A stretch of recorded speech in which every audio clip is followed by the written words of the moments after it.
dark. Voices rising strong to lift the call. This is the time we give it all. Lynne Scott Haggerman bringing the fire. Words that ignite hearts burning higher. Faith and power, no chains combined. Step into the light, leave fear behind.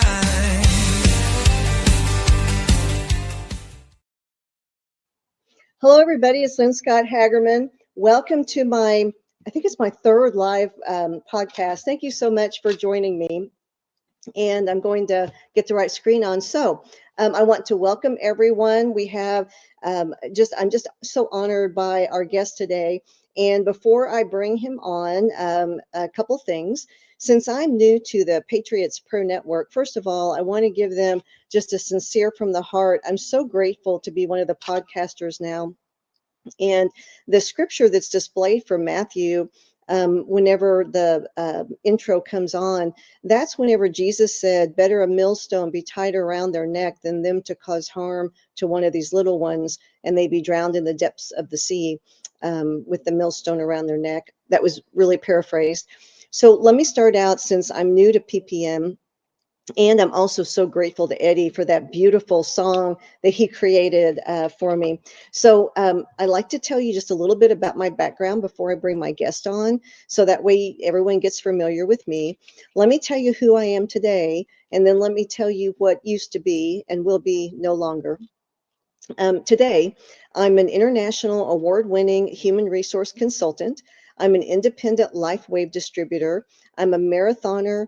I am a weightlifter, I'm a podcaster, and I am a child of God and a follower of the Lord Jesus Christ and a friend of Holy Spirit. And I have been activated for such a time as this to be a voice for the voiceless, because whenever I was little, I was trafficked from the time I was born until I was 5 years old. I was also taken to a U.S. University medical center where I was experimented on underground in conjunction with the government through MK Ultra. And today I'm here as your podcaster, and I want to welcome my guest. Make sure I click all the buttons. There we go. Dr. Bonner Cohen. Bonner, thank you so much for being on today. Well, thank you very much for having me. I clicked the right buttons. It took just a second to get us together, but I did it. So before we start, what I want to do is to share with everyone your background, which is just astounding. So I'm going to read from a bio, because you guys are going to be so blessed by this today. Dr. Bonner Cohen is a senior policy analyst with the Committee for a Constructive Tomorrow, where he concentrates on energy, natural resources, and international relations. He also serves as a senior policy advisor with the Heartland Institute. He's a senior fellow at the National Center for Public Policy Research, and he's an adjunct scholar at the Competitive Enterprise Institute. Articles by Dr. Cohen have appeared in the Wall Street Journal, Forbes, Investors Business Daily, the New York Post, the Washington Times, National Review. Wow, Bonner, this is so amazing. And I'm not done. The Philadelphia Inquirer, Detroit News, Atlanta Journal-Constitution, Miami Herald, and dozens of other newspapers in the U.S. and Canada. He's been interviewed on Fox News, CNN, Fox Business Channel, BBC, BBC Worldwide Television, NBC, NPR, N24, a German language news channel, Voice of Russia, and scores of radio stations in the United States, and Lynne Scott Haggerman's podcast. I'm just going to add that to the list, Bonner. There we go. I'm going to write up there with them. Dr. Cohen has testified before the U.S. Senate committees on energy and natural resources and environment and public works, as well as the U.S. House committees on natural resources and judiciary. He's spoken at conferences in the United States, the United Kingdom, Germany, and Bangladesh. He's the author of 2 books. The first is The Green Wave, Environmentalism and Its Consequences. The second is Marshall, Maui, and Chang. Did I pronounce that right? Marshall, Maui, and Chang. Mm-hmm. Thank you. The American Mediations Effort in the Chinese Civil War, which I encourage everyone to get both of those books. Dr. Cohen received his BA from the University of Georgia and his PhD summa cum laude from the University of Munich. Welcome, Bonner. It is truly an honor, and I mean that from the heart. Well, I'm absolutely delighted to be here and look forward to our conversation. I do too. And there are three things that I would like to cover today. The first is climate engineering. The second are EVs. And the third is Chevron and another ruling that you were sharing pre-show. So climate engineering. You are an expert in climate engineering. In Texas, the floods in Texas is on everyone's mind.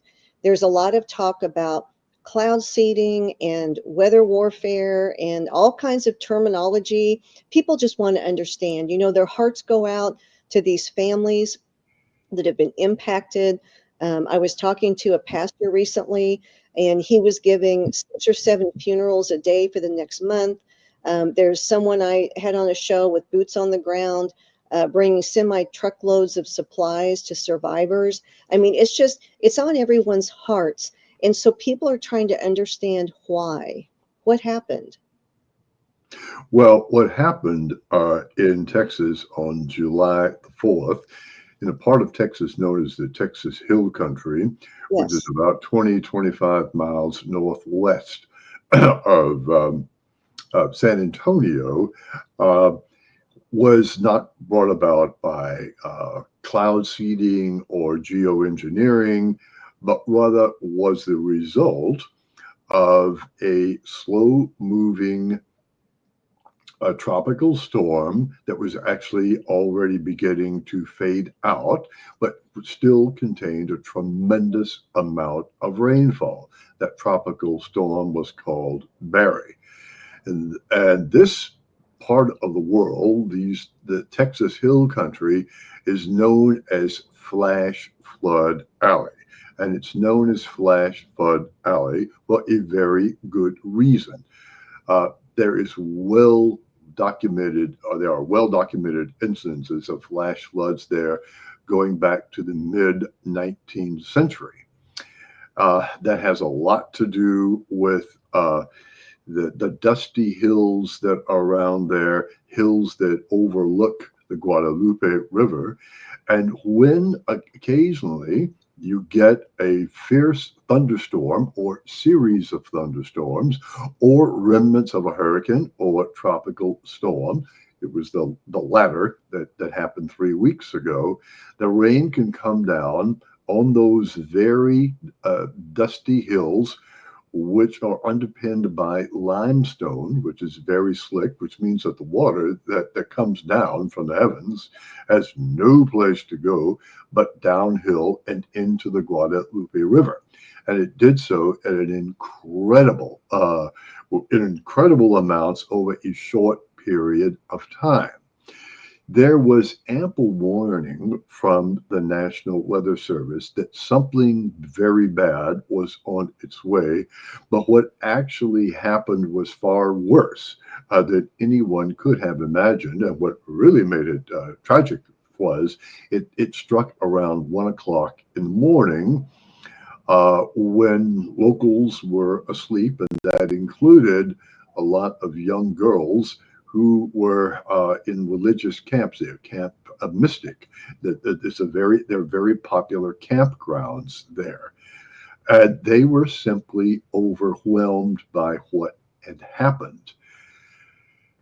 Looking back, if you want to point the finger at who or what was responsible for this, well, first and foremost, this is Mother Nature. Those things simply happen. But I do think that local officials going back years should have taken the advice of many who were familiar with the area and said, look, why don't we have warning sirens when something like this happens? That's particularly important if it happens in the middle of the night, which is what went on here.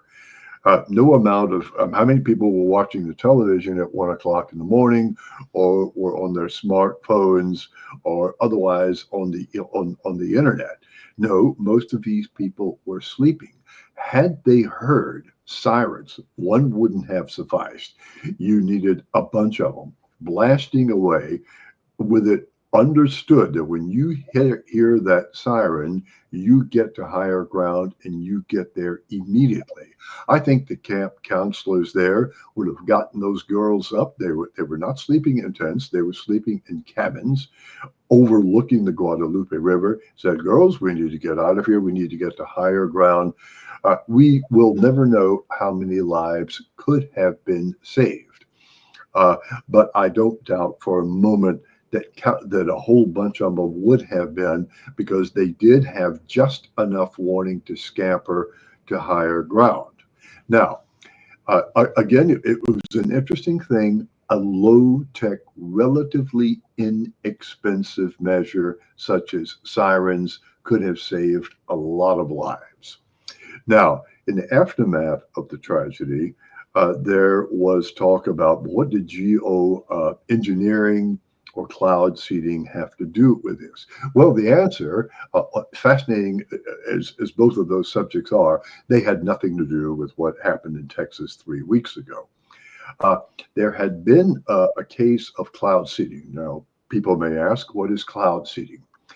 And here we have to differentiate between kind of fooling with the weather and fooling with the climate.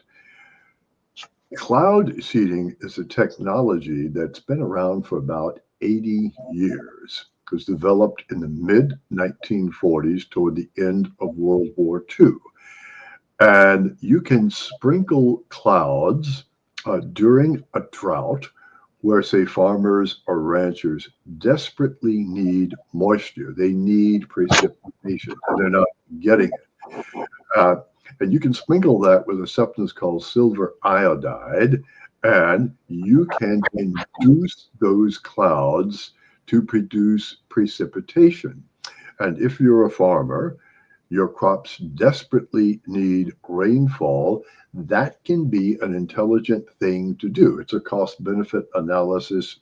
These things are cheap, but they can produce precipitation, and maybe in a drought that will save your crop. It turns out that there had been very localized cloud seeding a couple of days before the floods. Right. But the floods that struck that area had nothing to do with that. They were caused by something else larger. So the narrative that this was somehow brought about by cloud seeding is simply not true. I think it's also important to differentiate between the local technique of cloud seeding and geoengineering, which aims at changing not local weather conditions, but the entire climate of the Earth. The former is marginal in whatever effect it may have, but whatever that effect is, it's fairly limited. The latter, I think, is opening up a tremendous can of worms and is something we should avoid at all cost. One of the most infamous schemes for geoengineering aimed at changing the world's climate, supposedly to combat human-induced climate change, formerly known as global warming, involves sucking carbon dioxide, CO2, out of the atmosphere. This is being done, we are told, because atmospheric levels of CO2 have risen to be so high that this is leading to a potentially catastrophic warming of the Earth. That, ladies and gentlemen, is a false narrative. There is zero truth in that. Our climate, the one that we as human beings have been living with ever since we have been around, our climate is chaotic. What you see today isn't necessarily what you're going to see tomorrow. Throughout human history, we have had to adapt to whatever the climate threw at us. Over the course of the last 2 million years, there have been 17 ice ages. That means on 17 different occasions, the climate cooled off so much that giant sheets of ice formed in the North Pole and on occasion came as far south as Kentucky. And on 17 different occasions, the planet warmed up, and it warmed up on its own, no human influence whatsoever, that these giant glaciers melted. And this has been the pattern. We today, in the year 2025, are living in an interglacial period, which means we're living between the last ice age and the next one. When's the next one coming? We don't know. If the past is any indication, probably in another 7 to 10,000 years. Now, I'm sure our viewers have heard the term climate change, human-induced climate change. It is premised on the notion that the levels of CO2 in the air have gotten so high that they are causing temperatures to rise, and that poses a threat to the future of the planet. I don't believe that for a minute. Today's temperatures are actually lower than there were during the Middle Ages. They were also lower than they were during the time of the Roman Empire. And as far as atmospheric levels of CO2, there have been points in our past, say during the age of the dinosaurs, when CO2 levels worldwide were 20 times higher than they are today. Yet there was no runaway greenhouse gas effect. I would add, I think the most criminal thing we could do would be to lower atmospheric levels of CO2. Why? Because that will have a devastating effect on plant life around the world. In other words, on us as well as wildlife, and it's a particularly devastating effect on agriculture. We have 8 billion people in the world. We have to feed them somehow, and agriculture is the way we do that.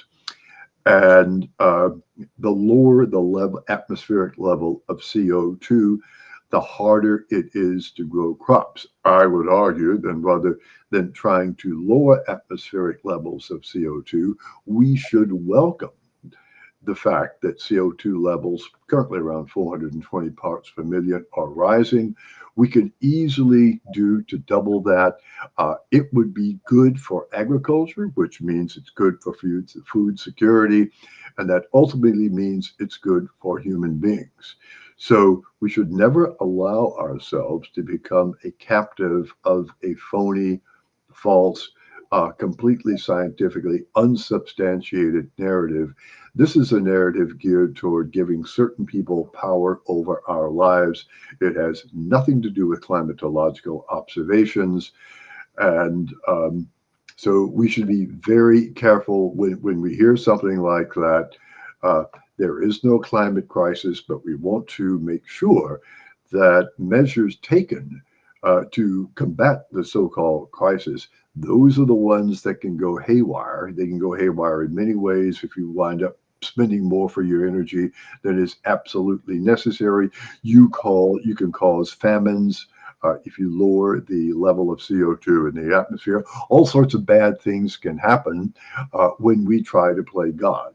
So let's not. You are a wealth of information, and I could camp on this one topic for the whole hour. We won't, but I still have a couple questions. I believe the vast majority, if not all, of the patriots listening are very, very concerned about this topic. And do you know who it, because I mean, you've done a brilliant job explaining why this is wrong, the harm it's going to do. It would be a depopulation event. Yes, of course. Mm-hmm. And who is behind this? Do you know who is behind this? The whole notion of human-induced global warming actually goes all the way back to the 19th century. And there it languished in well-deserved obscurity. It originated in Europe, mostly in Germany, but spread, in certain chattering classes over there. It languished in well-deserved obscurity until it was picked up. The two prominent figures initially in this were Al Gore, the former vice president. He took a course in college which we all wish he hadn't taken. He heard this theory, and to him it became the holy gospel. And he was the one who made it who popularized the whole idea, first in the United States and then in the rest of the world. In Europe, the Swedish Prime Minister Olof Palme was also instrumental, every bit as intrigued by the idea as Gore. Neither man knew what he was talking about, but each man had a stage to perform on, and perform they did.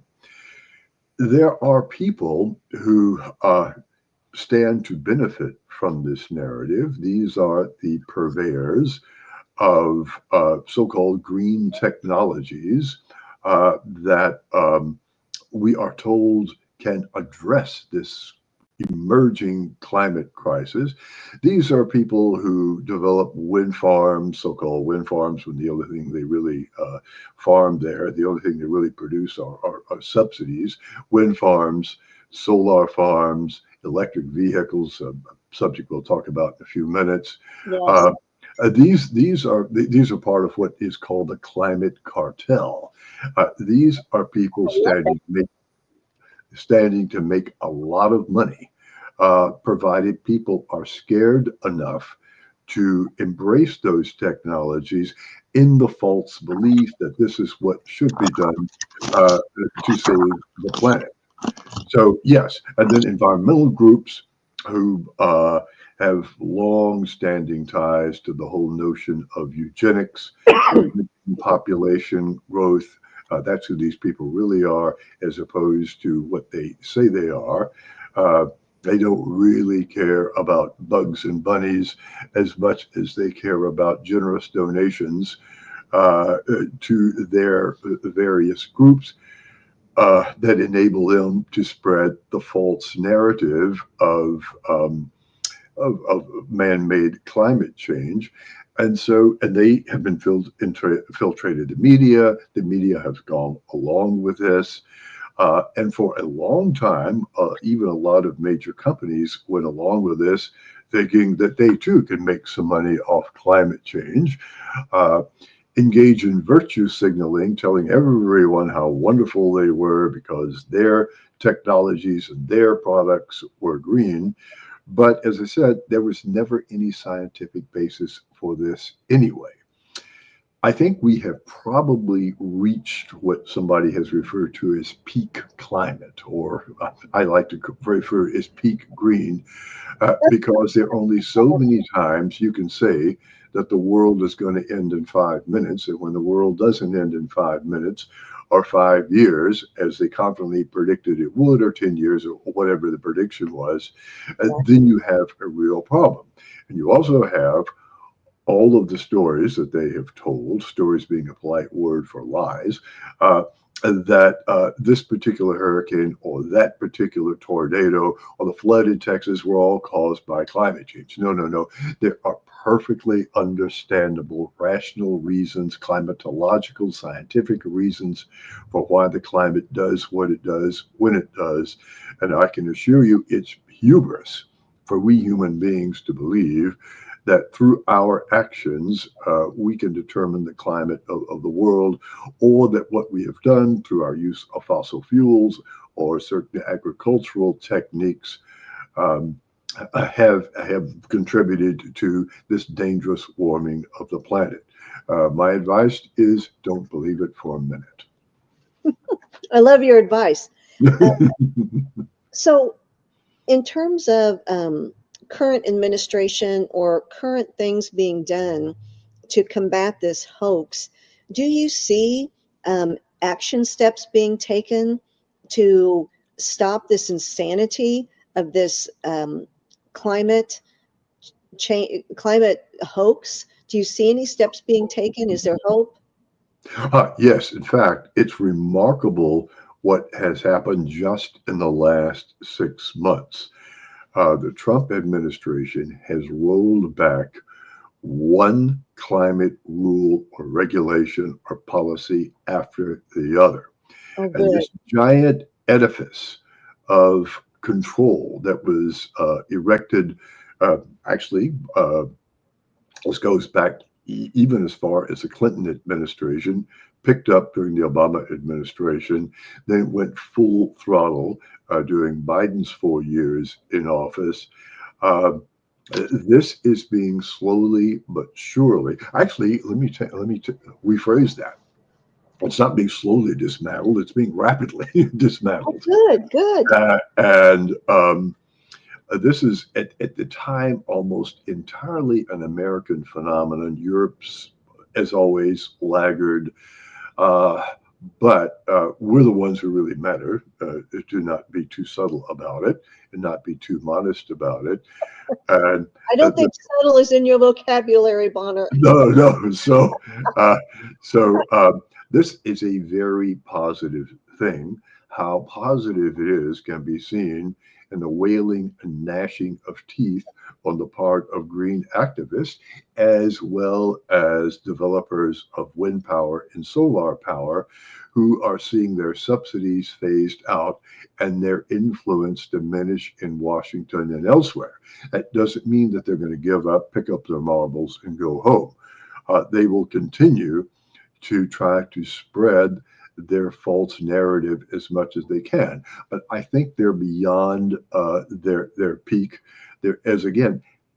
As I said, there are only so many times you can say the sky is falling when it turns out the sky really isn't falling, or if in fact it is falling, but not because of climate change, but because of the monstrous policies adopted to combat climate change, policies which have lowered the disposable income of Americans, and for that matter, of other people around the world who've been subjected to these things.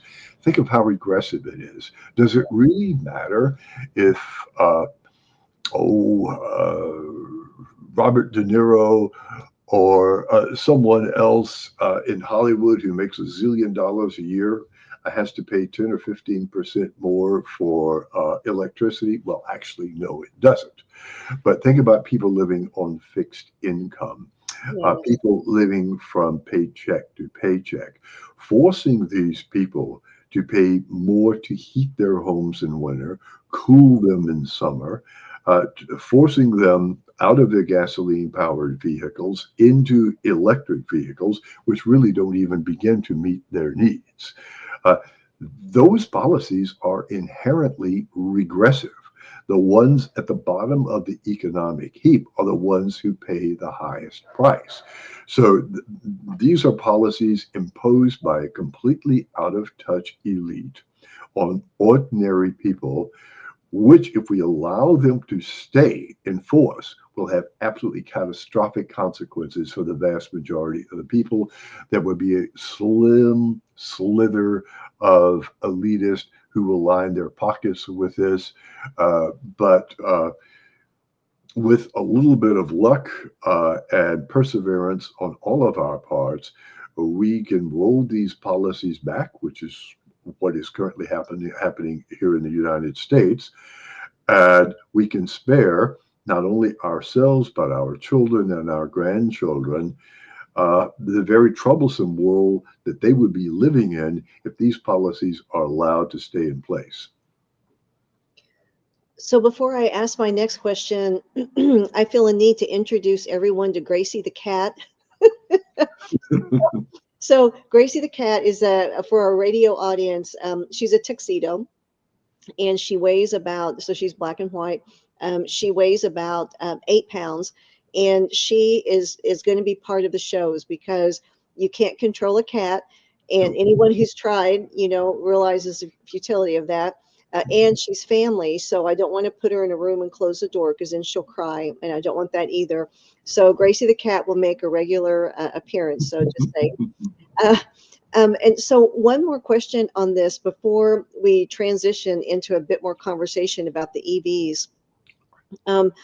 What, with all of this wonderful change that you're seeing, can you forecast this hoax? What do you think? I know that they won't give up a fight lightly, but do you see hope and light at the end of the tunnel for these ridiculous things that are happening and that we're all funding with our tax dollars? And do you see this changing for our better? There have been recent public opinion polls in the United States that show the public has really had enough of being force-fed wind turbines, solar panels, electric vehicles, heat pumps in place of gas furnaces and what have you. This is everything from offshore wind to onshore wind. With these aside from being ugly as sin, Yeah, all they're doing is producing intermittent, which is a polite term for unreliable energy. You that's right. cannot possibly power uh, a sophisticated high-tech society such as the United States on intermittent energy. As someone put it, you can't power a full-time economy on part-time energy. And what they're trying to force on us, for the most part, is nothing but part-time energy. So, yes, I think people are at long last seeing through this. Those who have benefited financially or politically from this, they will continue to resist. But I think the vast majority of people are saying, no, I don't want to go there. We'll be talking about EVs in a minute. Over 93% of the vehicles sold in the US today are still gasoline powered vehicles. What does that tell you? That tells you that for all the goodies that were handed out and all the propaganda that was spread, EVs don't meet Americans' needs, and the Americans are voting with their wallets against these things. And they're doing that, or beginning to do that, really across the board. They're being asked to make sacrifices, but those sacrifices are being made to no good end.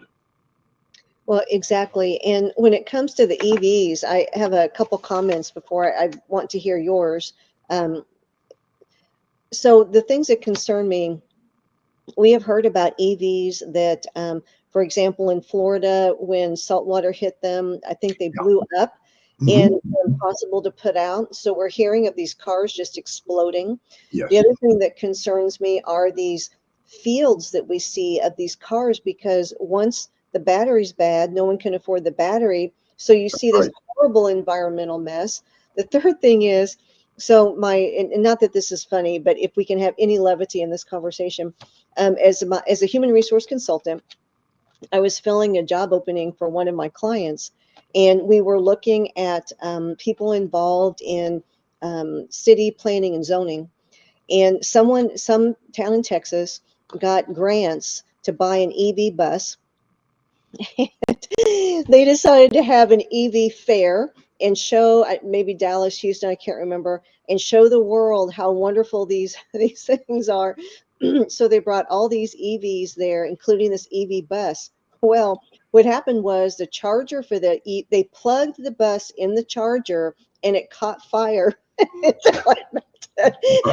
Not that that was funny at the time to then, but when I heard this, no one was hurt and no one was in it. But what happened was they needed a special whatever to hook it to, and they hadn't thought that through. And whatever the bus was supposed to be plugged in wasn't there, something else. And so anyway, yeah, the thing caught fire and wouldn't get put. So anyway, just a little levity to the EV story. Again, no one was hurt. But I would love to hear your thoughts on EVs. Stop and think about how we began driving cars. Now, this was a generation of over 100 years ago when this thing called the horseless carriage came from seemingly nowhere. It was developed, by the way, just a few years after we developed the bicycle. So we went from bicycles to cars in a relatively short amount of time. Now, that wasn't anything that the government mandated. That wasn't anything that was subsidized. People noticed, hey, this really works better than the horse, which was our main mode of transportation Sure. all the way up until the turn of the 20th century. Now, think of a city the size of New York or Chicago or London or what have you. And the main mode of transportation there were horses. Well, that creates a problem with, we'll phrase this delicately, horse droppings. Now, if you have hundreds of thousands of horses on the streets in densely populated cities, which New York was 150 years ago, much 125 years ago, much less now. Just imagine I can't. the odor. It must have been overwhelming. The air quality, hideous. So anybody who tells you, well, automobiles pollute, put 1 million horses in the 5 boroughs of New York, and I'll give you air pollution likes of which you couldn't possibly imagine. So, I won't try. but the point here is that once the automobile came along, it was an innovation. We improved it. We did this. We did that. They went faster. They became safer, and blah blah blah. Because that's what competition does. The laggards were weeded out because that's just the way life is. Contrast that with the Biden administration's imposition of de facto electric vehicle or EV mandates. What did they do? They set up a scheme that effectively regulated gasoline-powered vehicles out of existence. So we were going to sooner or later be forced to buy EVs, whether we wanted them or not, or whether we could afford them or not, because they cost more than gasoline vehicles. They cost more to purchase. They cost more to operate, what have you. And then there's that little problem of, well, you have to charge an EV. And not blow your house up. And not only blow your house up, and by the way, EVs are very combustible. Look, gasoline-powered cars can catch fire, and they can go up in flames. But those fires, which are few and far between, pale in comparison with the fires from EVs. That's a result of all the batteries, the tightly packed batteries that are in EVs. That once a spark happens there that shouldn't have happened, those things can go up in smoke very quickly. These fires are very difficult to put out. They require 10 times the amount of water to extinguish an EV fire than it does to put out a fire in a gasoline-powered vehicle. These things, by the way, don't work at all in extremely cold climates. Think of northern Minnesota, North Dakota, Manitoba, Alaska, EVs in January. Good luck, folks. If you're trying to get from point A to point B, it's not going to happen. By the way, they don't work well in hot weather either. So the desert Southwest, summer in Georgia, where I'm from originally, or Florida, Alabama, not going to work that well there either. And they're particularly not going to work well because the same government that was in the process of mandating electric vehicles was all put itself in charge of coming up with a nationwide network of charging stations. And to that end, they spent $500 billion with the goal of putting up 750,000 charging stations throughout the United States. Now, that bill was passed in 2022. 3 years later, how many do we have? At last count, we put up somewhere in the mid-60s, 63, 64, 65 for the whole country. Now, Tesla has its own networks, but the government supplied rapid recharging stations, which are not rapid because even the ones they put up don't work half the time. Exactly, and the lines. It takes a month of Sundays to recharge them. It has been a gigantic fiasco. So it just shows you how much real thought went into this. But we're told we must be all electric because this is the only way we can rid our ties to fossil fuels and move on to the great green energy transition. And that has shown itself to be a complete fiasco. Trump, the administration, has now cut off all funding for this gigantic recharging network, which is just as well like the bullet train in California. Yes. It's never going to be completed anyway, so you may as well cut your losses and get out of it. That's right. And the thing about electric vehicles, or one of the things about them, is they don't really fill the needs of most people. If you have to go long distances, they don't have the range. Never mind, there's a lack of recharging stations. They, to the extent that they work at all, not larger vehicles. The larger the vehicles, the heavier they are. An EV SUV and a gasoline SUV of the exact same size in terms of their dimensions. The EV weighs twice as much, which means that the wear and tear on roads and bridges is much greater, which means that you're going to have to dig deeper if you're a taxpayer in whatever jurisdiction you're living in to maintain the roads, which are being systematically torn up by EVs. Again, something that was not thought through. They even want to extend this not just beyond personal transportation. California, in its infinite wisdom, wanted to mandate EV trucks. Think 18-wheeler EVs. The weight of those trucks would have been absolutely astronomical. They would have been so inefficient. These are the 18-wheelers. They're moving vans and the other big long-distance trucking that carries so many goods around the country. They would have not had the range. They would have had to recharge again and again and again at a much higher cost than gasoline-powered trucks, which cost would then have been passed on to people going to the local supermarket to try to buy food. So the whole thing was a complete fiasco.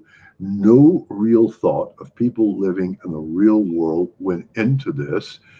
And to its credit, through the enactment of the recently passed big, beautiful bill, those subsidies, $7,500 per vehicle. You got a tax credit if you qualified for it. Those things are being phased out, which is a good thing because it was tilting the playing field in favor of a product for which there is demonstrably no real market. So it's a gigantic boondoggle, and we can be very happy that we are now moving away from that. That is such good news. And I love your sense of humor. When you put the phrase California and wisdom together closely in a sentence, I know, right? Yeah. I thought, wow, what an oxymoron right there. Completely. Yeah. So I love your sense of humor. And I'm so glad to hear that about the EVs, because that was getting disastrous. And we were having loss of human life. I remember a couple of years ago in Texas, they had a really bad winter storm. They were dependent on, Texas had converted so much of their energy to the wind, and this winter storm came and people were dying in their houses because there was no power to provide heat. So it's really been criminal, the whole climate hoax thing. But the electric vehicles specifically, everyone knew that wasn't going to work before they started. And yet, to be forced to watch your tax dollars go towards something that we all knew uses energy anyway. They were trying to say it was going to be such a reduction in energy, but I was hearing reports of all the energy that it took to create them. And I thought, this just makes no sense. It doesn't. Wind power and solar power being intermittent destabilize the grid. Now, we have enough problems with our electric grid around the country as is. The last thing we need to do is force the grid to take on more intermittent energy. It will further destabilize it. And of course, the proliferation of EVs, as well as the proliferation of heat pumps through this magnificent transition to green energy. Electrification, we were told, was the future. It's a future of unmitigated horrors, astronomical prices, again, regressive. People of middle and lower incomes were the ones who were going to have to dig deepest here. And we were undermining ourselves. And by the way, who would really have benefited from this, in addition to purveyors of green energy and green technologies in the U.S.? The raw materials that go into wind turbines, solar panels, EV batteries, and batteries used for backup storage for wind and solar when the wind decides it's not going to blow and when the sun decides it's not going to shine. Who's the world leader in that? Answer: People's Republic of China.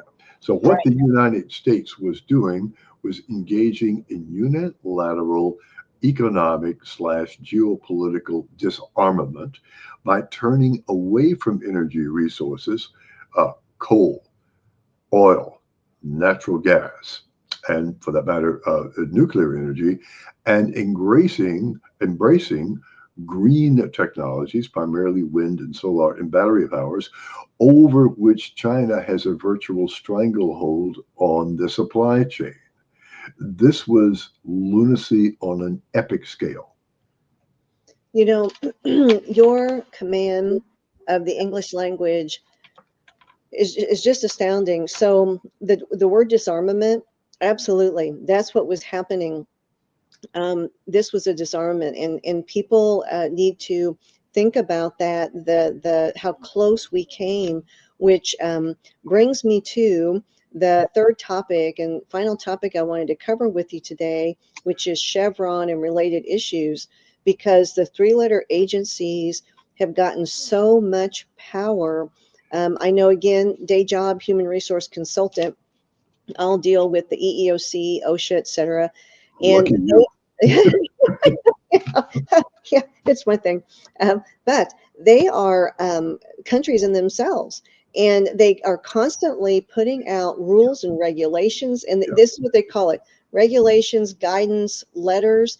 But I mean, if you don't comply, they will sue you and they will fine you. They are governments in themselves. And so poor employers, I'll tell people, this isn't the law.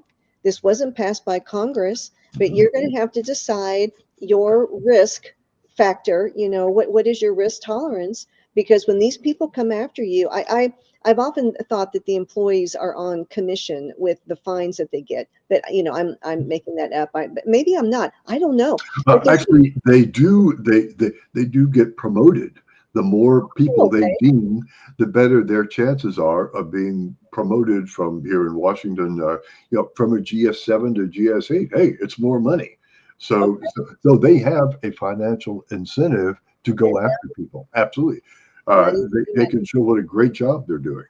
Money. So my experience with them, just on a professional level, has been that they are like the president. They're like all three branches tied into one. I mean, they adjudicate their own laws that they make. It's just a crazy. So anyway, please speak to us about. I believe we've had some victory and some freedom in this. That's right. Every rule and regulation imposed by the federal bureaucracy is in one way or another connected to a law that was enacted by Congress. These rules and regulations have the force of law behind them. And when bureaucrats determine that you should do X. Your failure to do X is then construed as you're violating the law. In other words, unelected and unaccountable federal bureaucrats, whether they're at the EEOC, the EPA, whatever that agency is, these people have become de facto lawmakers. Yes. They were elected. They were elected by nobody. They're accountable to nobody. Right. But they were imposing their peculiar will of the view of the world on the rest of us. And this has really been going on ever since the New Deal. And it got worse and worse and worse. And so that unelected, unaccountable bureaucrats in Washington, D.C. were effectively running the show. Congress stood by, and other than the occasional complaints, did absolutely nothing over the years to roll this back until a couple of very important court decisions came along that finally started reining in the completely out of control federal bureaucracy that we had, in which agencies really became states within a state. One of those was the one you mentioned, Chevron. This is the Yes. policy of Chevron deference, which refers to a case dating to 1984 involving the oil company Chevron. All laws that are passed are somewhat ambiguous. Yes, they are. And what did they really mean when they said X, Y, and Z? Well, under the legal doctrine of Chevron deference, owing to a Supreme Court decision, it was left up to the agency in question, the agency which has jurisdiction over whatever it is that you're talking about, to decide what it meant. In other words, this put more power into the hands of federal bureaucrats because it was they who determined what a law really meant, what Congress really meant when it wrote this poorly worded law. Well, so this gave them a power that the framers of the Constitution, of course, never intended, because this power flies in the face of separation of powers, under which the legislative branch enacts laws, the executive branch oversees that, the judicial branch or implements them, and the judicial branch then determines what is constitutional and what is not. Well, that whole separation of powers then became top heavy because the executive branch agencies, the bureaucrats that you have to deal with, and all of us in one fashion or another have to deal with, obtained so much power that they became the ones who were really running the show. Well, owing to a decision that was mercifully handed down last year, the whole notion of Chevron deference was overturned completely. Now, when there is a question as to what a law means, that is now settled in the court system.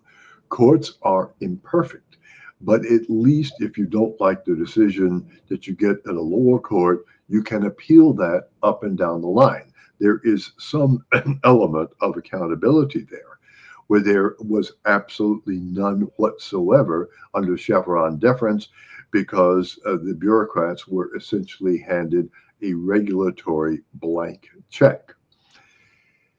There was another decision handed down, this one dating to 2023, and that was West Virginia v. EPA. That decision greatly, and I do mean greatly, restricted the power of federal agencies to make stuff up on their own. They would say all the time. that In their implementation of the Clean Water Act, let's just stick with EPA because that was the agency in question here. In their implementation of the Clean Water Act or the Clean Air Act, they would come up with a new rule or regulation saying, thou shalt do X, or Y, Z, whatever it is, or thou shalt not do X, Y, or Z. And because there was no one restraining them, this got completely out of control. It got out of control so much that these agencies became de facto lawmaking bodies. This was, if anything, was even worse than the Chevron thing, because you had agencies making up rules and regulations, each one with the force of law behind it, and they were making these things up out of whole cloth.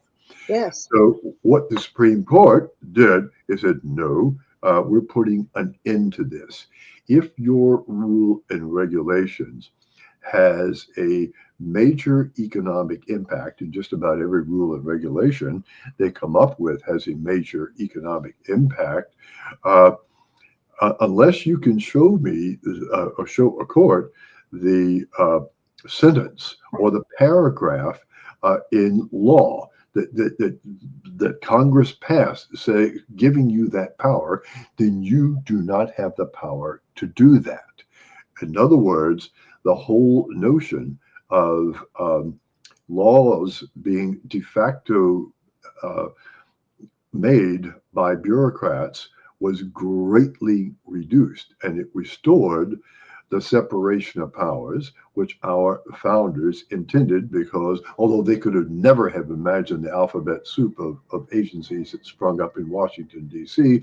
when they wrote the Constitution almost 250 years ago, they did understand that if you allow one branch of government to become completely dominant, then the republic is in real trouble.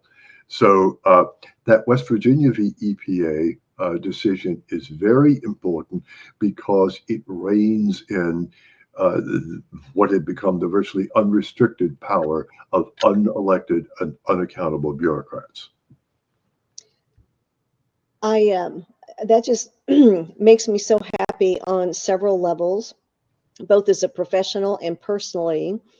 So then, based upon this, do you foresee any of these agencies on their, and this is probably facetious, I'm not being facetious, I'm actually being serious, but do you believe any of these agencies on their own will start rolling back their laws that they have created that don't actually exist in their... Actually, great question. Actually, it's already happening. Yeah. Particularly at no other agency more than actually it probably the most egregious offender of all. That's Environmental Protection Agency, EPA. Yes. Under the current administrator, Lee Zeldin, he is looking at some of the crazy rules and regulations that EPA has imposed over the years and saying essentially, no way, Jose. We don't have the legislative authority to do this. Wow. It does a tremendous amount of harm, and they are rolling back regulations there at an incredible, absolutely incredible pace, while at the same time they're also reducing the size of the agency because it like every other bureaucracy in Washington, D.C., and in God knows how many state capitals around the country, as a bloated, these bureaucracies are bloated. And who needs all of these people when a lot of the tasks that they are performing can actually be done by artificial intelligence, to be not too blunt about it, but it's absolutely true. Yes. And so you are seeing, ironically, the biggest rollback of regulations taking place at the most egregious offender of the administrative regulatory state, and that's EPA. Now, should in the future a Democratic government come into power, administration come into power in Washington, you will see certainly efforts on their part to reinvent the wheel, to go back to the future, so to speak, and make those agencies every bit as powerful and as unaccountable as they were. But they would then still be operating under the Supreme Court restraints in the decisions I've mentioned, as well as others that have been handed down. So I don't think we will see, certainly in our lifetimes, the administrative regulatory state in Washington as powerful as it was just 3 or 4 years ago, irrespective of whatever administration is in power in DC. Well, that's good news, and that's a lot of hope. And I so appreciate all the hope you brought today. Before we wrap up, I want to thank everyone in the comments section. We're having several people, we have thousands live across all social media platforms. God bless you, and thank you so much for tuning in today. We have several people reposting the show. I want to personally thank a couple, DPFS98 and Grin Grow. Love that. Thank you so much for reposting. Very gracious and kind, as well as the others. And for time, I am not able to read out all of the comments, but thank you all so much for those. And then in closing, so Bonner, I've asked you to cover several topics that one alone could have taken a full hour, if not longer. And you've been so gracious to train us and educate us on these things. Is there, what would you say to us in closing?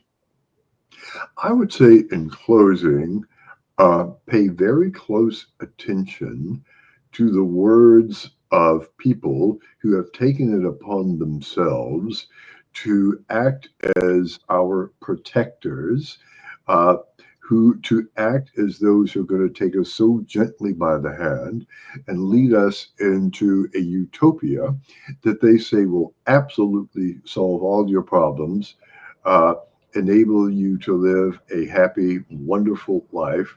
Be very skeptical of these people because they have their own agenda, and that agenda is most of the time diametrically opposed to what's really in your interest, to what's in the interest, the best interest of you and your family. And there's no need to listen to these people. You should take them seriously to the extent that they're seeking power over you.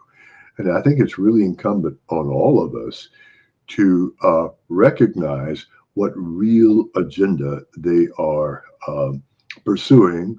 The climate, for instance, is nothing but a pretext for a gigantic power grab. Once you understand that, then you see what these people are really up to. And that's why it's important for you to say, no, I won't go there, and to use this podcast as well as the many others that are out there, along with the wonderful, many of the fine journals that we have online or hard copy or whatever, but an informed public, a public that's not going to allow itself to be brainwashed into doing things that ultimately are going to take us down a road that does not have a happy ending. Those are the things that we need to do to protect ourselves and ensure that we really do have a prosperous and happy future. Amen. Amen. And how can people follow you? I've actually had a ticker going the entire time with your website, but tell me your website, how Yes, people check us out on our website. You'll find some really fascinating material there, and that's very simple. It's the website for a committee for Constructive Tomorrow, and that is CFACT.org, CFACT.org. Check us out. Wonderful. And for my radio audience, I have had a ticker going across the bottom, but I have a lot of websites and social media, but they're all listed on my primary website, which is the letter Q, which stands for quantum, but the letter Q and the word grit, GRIT.org. That's the website for helping with the aftercare of children who've been rescued from trafficking, both above ground and below ground, as well as adults, survivors who still need help, and those with any type of trauma, because trauma is trauma. So be sure to reach out there, and you can find all my social media sites. And thank you again, Bonner Cohen, Dr. Bonner Cohen, for being with us today. And I want to thank everyone for tuning in. And until next time, Godspeed to us all. Thank you. Light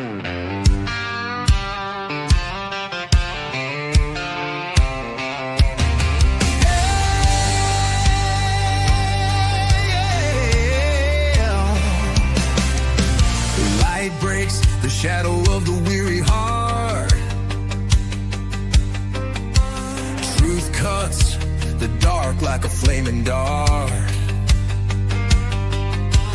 Voices rising strong to lift the call.